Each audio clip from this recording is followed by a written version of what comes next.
Thomas et Noam. Je vais interviewer mon papa qui est coach en nutrition chez l'IQ. T'es prêt? Oui. Papa, peux-tu nous dire qui tu es et explique ton parcours professionnel? Ok. Ben voilà, moi c'est Smaïl et voilà, je vais bientôt avoir 39 ans, tu le sais bien, puis par mon anniversaire.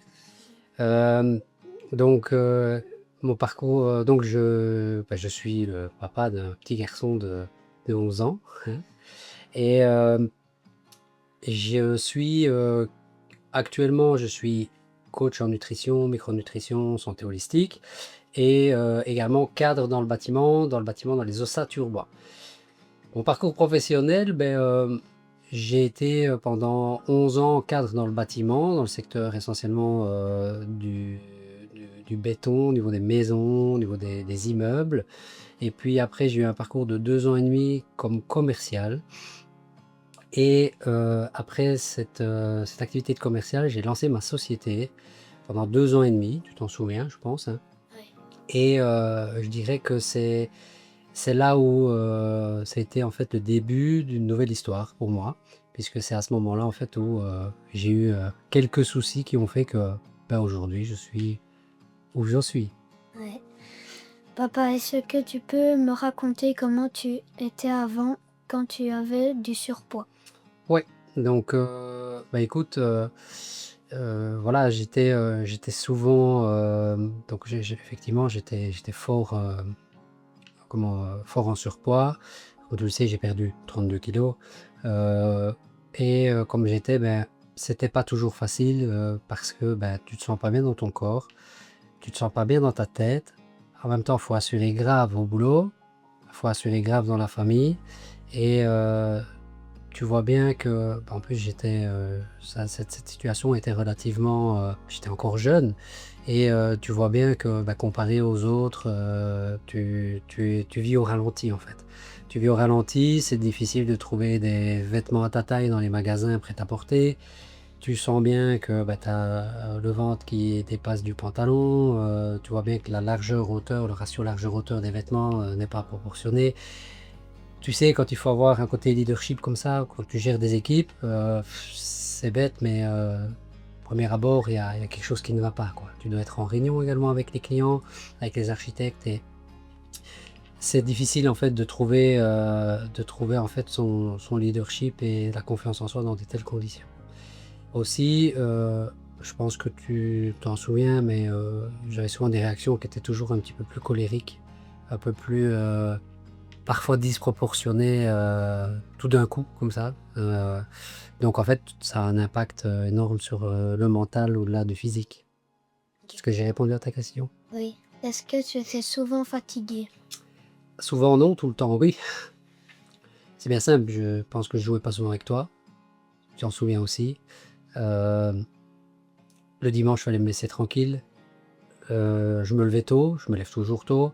Tu rentres tard le soir, ce qui est toujours le cas actuellement, même si on a un peu transformé la manière de voir les choses et que l'efficacité du travail fait qu'aujourd'hui je peux me permettre de faire d'autres activités, mais toujours avec beaucoup plus d'énergie aujourd'hui qu'à l'époque. À l'époque, effectivement, tout le temps fatigué.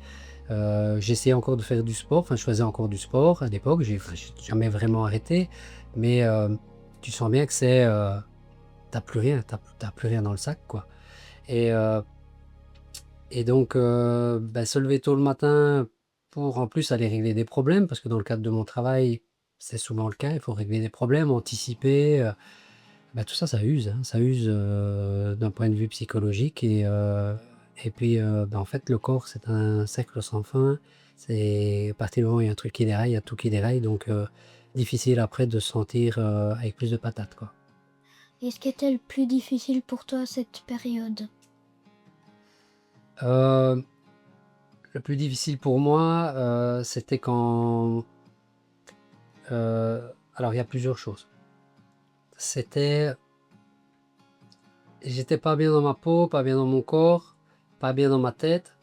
Donc tu penses qu'en travaillant plus, heu, tu vas pouvoir, t'acheter des choses qui vont te rendre heureuse, tu vois? Et donc, tu es dans un cercle vicieux où en fait, à partir du moment où tu acquiers ces choses-là, te donne entre guillemets, t'as pas le choix, il faut continuer, même quitte parfois à faire des choses que tu n'aimes pas, parce que tu es dans le cercle vicieux. Et en fait, ce qui se passe, c'est qu'il faut toujours activer, que tu te sens pas bien, tu as pas de confiance en toi. Il faut toujours activer ce petit truc qui fait que ça te redonne un peu comme la carotte devant l'âne pour le faire avancer, tu vois. Et en fait, c'est un cercle sans fin parce que après on rentre dans un circuit d'addiction et, euh, et qui fait que renforcer ce sentiment d'anxiété, de manque de confiance en soi, euh, parce que si tu continues pas à faire des choses même que tu n'aimes pas, ben au final, tu vas perdre ça.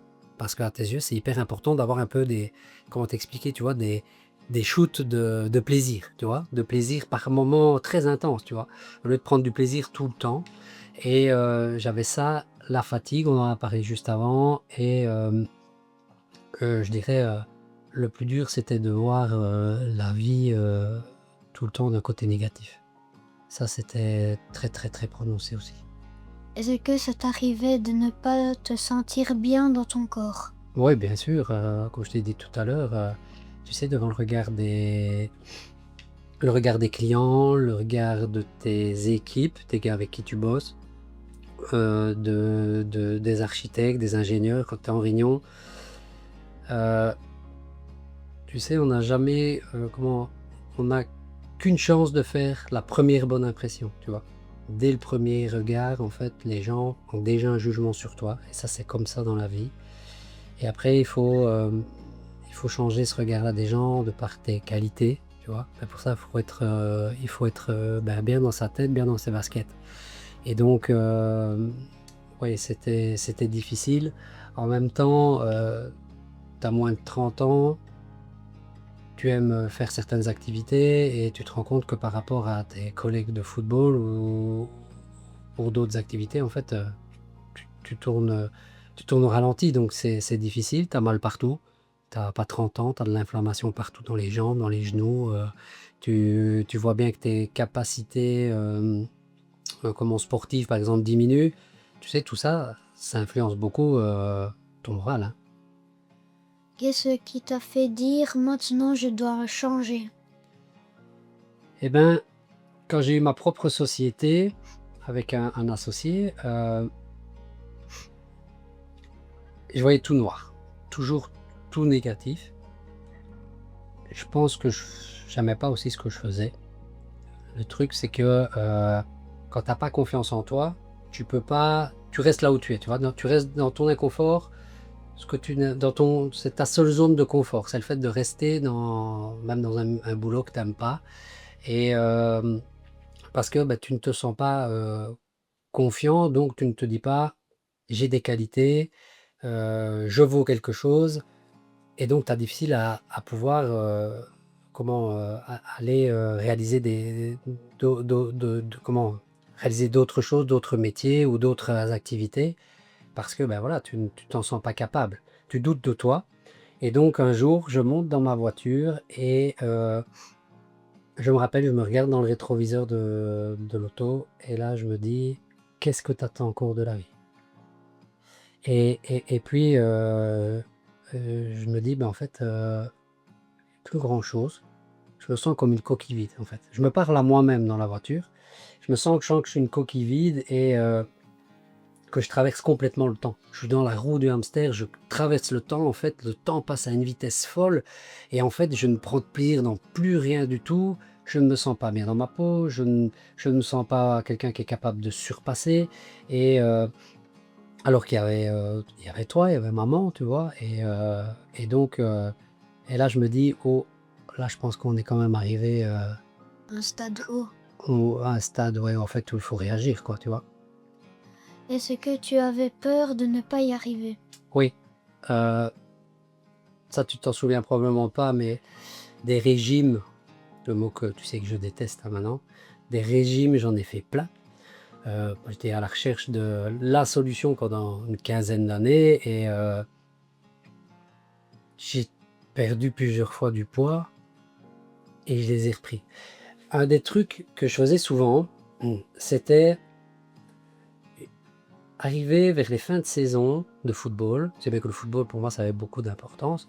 Arrivé vers les fins de saison de football, ce que je faisais, c'est que Je faisais des régimes très restrictifs, donc je perdais du poids assez rapidement.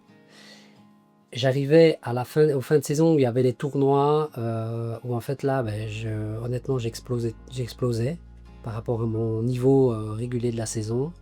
Arrivé aux préparations d'été, j'étais en super forme. Début de saison, je cartonnais.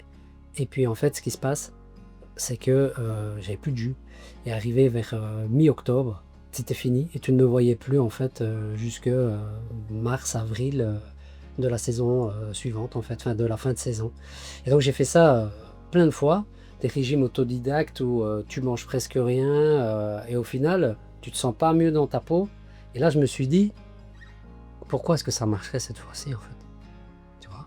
Et donc oui, j'ai eu peur de ne pas y arriver parce que, en plus, j'étais plus vieux, le corps réagit plus de la même façon, j'avais besoin d'énergie parce que j'avais une boîte qui tournait, tu vois, toujours des ambitions quand même malgré tout de vouloir réaliser des choses qui me plaisent dans la vie. Et là, tu te dis, mais si tu me, si tu n'y arrives pas, tu fais comme d'habitude, qu'est-ce que tu vas encore y gagner cette fois-ci? Donc oui, la réponse est oui. Est-ce qu'il y a quelqu'un ou quelque chose qui t'a donné la force de commencer? Ah ben là, en fait, j'étais dans le fond du fond, en fait, hein. Le jour où je me regarde dans le rétroviseur, j'étais dans le fond du trou. Donc, tu sais bien que j'ai un mental quand même assez un peu guerrier. Donc, c'est vrai, on en parle souvent. Euh, et je pense que j'avais cette chance de pouvoir être honnête envers moi-même, en fait, par rapport à ce qui m'arrive. Je savais souvent, souvent, je savais que j'étais pas sur le bon chemin. Ce qui est enfin, ce qui est dommage, c'est quand tu sais que t'es pas sur le bon chemin, mais qu'en fait, tu ne sais que tu ne sais pas ce qu'il faut faire, tu vois? Et ça, c'est compliqué. Et ça m'est arrivé pendant des années, des années, des années. Comme le fait que j'ai travaillé tout le temps, que j'étais tout le temps dans mon travail par rapport à que toi, tu voulais jouer avec moi, je te disais tout le temps que j'avais jamais le temps parce qu'en fait, j'étais dans mes problèmes. Ce qui se passe, c'est qu'en fait, quand t'as pas de confiance en toi, tu te refuges dans le travail, mais en même temps, tu t'y refuges parce que t'es pas efficace, tu vois? Et donc, en fait, tu dois travailler plus pour faire moins bien. Et donc, souvent, j'allais près de toi pendant que tu dormais et que je m'en voulais, en fait. Je faisais un bisou et puis je me disais, je ferai mieux demain. En fait, je voyais pas du tout à demain, je voyais pas du tout à plus loin. Et ça m'a fait énormément de mal. Souvent, je me suis retourné avec la larme à l'œil quand j'allais me coucher et que toi, tu dormais déjà. Et donc, qu'est-ce qui m'a fait que cette fois-ci, il fallait y arriver? C'est tout ça, parce que tu te rends bien compte que tu peux plus, ça va plus durer des années, en fait. D'ailleurs, maman, je lui disais souvent qu'à l'époque, que je voulais pas mourir vieux. Je lui disais que je vais mourir jeune. Elle comprenait pas pourquoi. Elle était bête de dire des choses comme ça et tout ça, mais non, en fait, j'avais déjà dans le corps de quelqu'un de 30 ans, j'avais le corps de quelqu'un de plus de 60 ans en mauvaise santé, tu vois. Et dans ma tête, en fait, je voyais rien de positif. Donc, mais par contre, j'ai eu cette chance de pouvoir quand même, à un moment, voir par moi-même, enfin, pouvoir me parler à moi-même et me dire, ok, il y a un problème, tu vois. Le souci, c'est de ne pas avoir les outils. Et donc, à chaque fois, je me suis dit, allez, tu vas perdre un peu de poids, tu te sentiras mieux. En fait, tu ne sentais pas mieux parce que je faisais ça très mal, comme tout le monde, comme la plupart des gens font, en mangeant presque rien. Et en fait, au final, je ne faisais qu'aggraver le problème. Ok. Ok. Quand tu as commencé à changer ton alimentation, est-ce que c'était difficile? Alors, est-ce que c'était difficile? Difficile, non. Ce qui se passe, c'est que ce que la plupart des personnes ne veulent pas, et ça c'est normal parce qu'on a ce qu'on appelle le cerveau reptilien. Tu vois, on a plusieurs zones dans le cerveau. Le cerveau reptilien, en fait, il veut pas que tu sois malheureux. Donc, le cerveau reptilien, ce qu'il va faire, il va faire pour que tu fasses pas des choses qui vont te rendre malheureux, ok? Donc, il veut pas que tu changes tes habitudes, ta facilité, tu vois, tes anciennes habitudes que tu as créées, d'accord? Donc, il faut avoir quand même une dose de, il faut avoir un réel pourquoi je vais faire ça, tu vois, ça c'est hyper important, d'avoir un pourquoi je vais faire ça, parce que quand le pourquoi est très profond, moi j'ai eu certains coachés qui n'avaient pas ce pourquoi, et en fait ils n'ont pas vraiment envie de changer, tu vois. Donc, à partir du moment où tu as ce pourquoi, tu te dis, ok, cette fois-ci, je tente le tout pour le tout. Et donc, il faut arriver à changer les habitudes. C'est juste ça qui est compliqué, c'est de changer les habitudes. Maintenant, à Einstein, tu sais qui c'est, il disait, la folie, c'est de répéter sans cesse les mêmes choses et de s'attendre à des résultats différents. Et il a raison, si tu fais ce que tu as toujours fait, en fait, tu auras exactement les mêmes résultats. Et vu que là, j'étais conscient que je ne les voulais plus, eh ben, je me suis dit, cette fois-ci, allez, je mets tout mon cœur pour le faire. Donc, j'ai envie de te dire, au point où j'en étais, cette fois-là, il fallait que ça passe, quoi. Qu'est-ce qui t'a aidé à continuer que tu avais envie d'arrêter? Mon mental d'acier. Tu me connais. On fait, on fait. On fait pas à moitié. Donc là, je te dirais, c'est mon mental d'acier. Et honnêtement, ce qui m'a aidé, c'est que je me suis remis quelques objectifs, en fait. D'ailleurs, tu le sais bien, j'ai rechaussé les crampons de foot. Donc, c'est ça. C'est mon mental du gars qui sort des flammes, parce que j'ai toujours eu ce mental-là, en fait. Tu as 2 genoux à terre, mais t'es pas allongé, donc tu vas te relever, et c'est ça. Mais ce que je suis conscient, c'est que tout le monde n'a peut-être pas ce mindset, tu vois. Et, et d'ailleurs, tu sais que c'est pour ça que j'ai créé l'IQ, c'est justement pour leur faire part de mes propres histoires, parce que j'ai eu, euh, j'ai eu des difficultés, je ne sais pas si c'était ta question, mais j'ai vu pendant des semaines où je faisais les choses de manière impeccable, parce que des choses même trop impeccables, parce qu'aujourd'hui j'ai quand même compris que voilà, il faut toujours continuer à se faire plaisir, où en fait mon corps ne bougeait pas, quoi. Et c'est parce que j'ai eu ce mental d'acier qui a fait que, en fait, il y a ce que j'appelle le jour magique. C'est le jour où tu te lèves, où en fait, tu sais pas ce qui s'est passé pendant la nuit, mais il y a un trou en plus dans ta ceinture. Mais là, je me dis qu'il y a beaucoup de personnes qui, en fait, eux, ils savent pas. Et en fait, ils abandonnent. Et c'est ça que je veux essayer d'inculquer, leur expliquer comment fonctionne le corps, leur expliquer pour qu'en fait, ça soit compatible avec leur vie de famille, et leur expliquer également tout ce qui m'est arrivé, tu vois. Est-ce que tu peux me raconter un souvenir où tu t'es senti fier de toi pendant ce parcours? Ouais, il y a une chemise qui me plaisait. Je vais avec un copain qui s'appelle Cédric. J'ai dû me racheter des vêtements plusieurs fois. Bon, mon parcours, on n'en a pas parlé, mais ou peut-être je l'ai dit tout à l'heure. Donc j'ai perdu 32 kilos et gagné bien plus en termes de mindset, de focus, de vision, de perception d'objectifs futurs. On va, en ville et on va chercher des nouveaux vêtements. Et il y a une chemise qui me plaît, mais il n'y a plus qu'une taille et c'est la plus petite. Et je la veux, la chemise, en fait. Et je me dis, je vais jamais rentrer dedans. Et tu l'as acheté? C'est la bleue que j'ai. Ah ouais? Tu sais, tu vois, mais laquelle? Celle qui est cintrée. Et, et en fait, j'ai acheté la chemise. C'était la dernière qui restait. C'est la taille la plus petite. Et donc, ouais, ça m'avait rendu fier parce que c'est un peu comme un accomplissement. Tu vois ce que je veux dire? Et sinon, au-delà de ça, bien sûr, il y a d'autres choses qui m'ont rendu fier. Tu sais, moi, au football, je voulais qu'on mette toujours un poste dans l'axe, dans le milieu, où le défenseur courra pour toi, et toi, l'attaquant reviendra t'aider. Et puis un jour, on te dit, vu que tu as perdu du poids, tu retournerais bien sur l'aile, quoi. Et en fait, là, tu vois que pendant tout le match, ça c'est cool, quoi. Ça c'est chouette. Et en plus, le gars en face de toi, il est plus jeune. Et ça pose pas de problème. Tu vois, ça aussi, c'est chouette. Donc ouais, j'ai eu pas mal de choses qui m'ont rendu fier. Ouais. Ok. Aujourd'hui, qu'est-ce qui est différent dans ta vie par rapport à avant? Eh ben, aujourd'hui, je veux mourir vieux.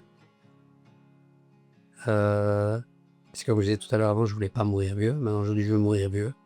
Je veux voir mes petits-enfants. Je veux vieillir en bonne santé.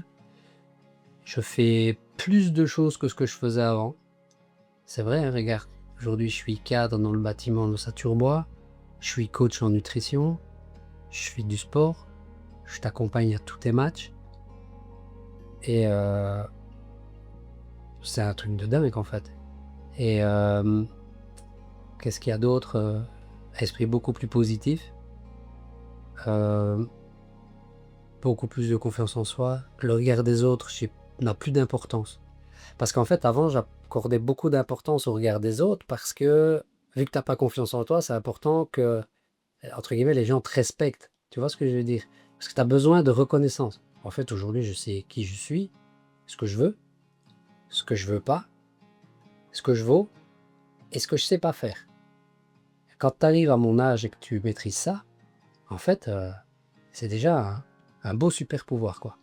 Donc, pas mal de positifs, franchement. Est-ce que tu as plus d'énergie maintenant qu'avant? Tu sais, on peut pas faire tout ce que je fais aujourd'hui si on se sent pas mieux, si on n'a pas plus la patate, hein. C'est clairement, je suis plus en forme aujourd'hui, je vais avoir, donc comme je t'ai dit 39 ans, ne l'oublie pas. Je suis plus en forme aujourd'hui que ce que je l'étais, clairement à ta naissance et clairement encore même avant. Donc, ouais, sans hésiter. Est-ce que ça t'a aidé dans ton travail? Ah, dans mon travail, oui, hein. Comme je t'ai dit avant, tu es moins efficace en fait. Donc, tu passes plus de temps au travail, mais tu t'auto-crées du travail, tu as moins de lucidité, tu as moins de leadership, tu as moins de focus. Donc, oui, plus d'efficacité dans le travail, meilleure gestion du stress également aussi. Alors attention, hein, je ne dis pas c'est pas rose et violette, hein. On est des gens qui sont confrontés à des responsabilités, il faut prendre des décisions. Mais avant tout ça, les décisions, les responsabilités, dès qu'il y avait le moindre truc qui était en dehors des clous, ça prenait des proportions assez énormes et c'était compliqué. Donc, oui, sans hésiter, ouais, complètement. Et dans la famille, qu'est-ce que ça a changé pour toi, pour toi et moi? Et si je te posais la question à toi, qu'est-ce que tu dirais? Bah, que tu joues plus avec moi, que t'es... que je sais plus, moi, je sais pas. Dis-moi. On passe quand même plus de temps ensemble, je pense, hein. On est quand même d'accord. Et même parfois, quand j'ai pas le temps, on essaye quand même de faire des choses parce que je relativise quand même en me disant, de toute façon, je veux rentrer dans mon travail, tu vois, souvent, parce que bon, c'est pas là, je travaille assez souvent, beaucoup. Euh, de toute façon, c'est pas le peu de temps que je vais passer avec lui s'il est qualitatif, hein, parce que c'est vrai qu'on passe du temps de qualité ensemble. Ça n'impactera pas vraiment mon travail parce que mon travail, je vais le gérer. Et donc, je pense que je suis aussi, comment, je suis moins, j'ai moins de saut d'humeur quand même, je pense. Je sais pas si tu es d'accord avec ça. Si. On est d'accord, ouais. Donc, moi, j'aurais que du positif. C'est... Ouais, la vie est cool en fait maintenant. Ok. Si quelqu'un se reconnaît dans le papa que tu étais avant, qu'est-ce que tu voudrais lui dire? À devenir chez l'IQ.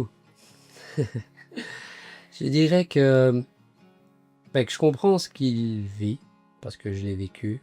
Moi, je suis passé par la fatigue chronique, le stress chronique, le surpoids, le manque de confiance en soi, euh, l'humeur fluctuante, morale à zéro, parfois reboostée. Donc, oui, parfois des crises de colère inexpliquées. Donc, que c'est pas une fatalité, parce que honnêtement, je pense pas que j'étais destiné un jour à parfaitement accompagner des gens qui me ressemblent. Je pense que si un jour on m'avait dit ça, d'où je pars, ça aurait été quand même impensable de se dire, tiens, dans 7 ou 8 ans, tu sais que tu auras un physique qui te plaît, une confiance en toi, tu vas faire plus d'activités que ce que tu faisais avant, donc tu vas bosser plus, mais tu seras plus heureux. Euh, et, et en même temps, tu vas accompagner des gens pour leur donner la même transformation que toi. Donc ce que j'ai envie de leur dire, c'est que c'est pas une fatalité, c'est qu'on peut tous y arriver si on a ce fameux pourquoi. C'est la fin.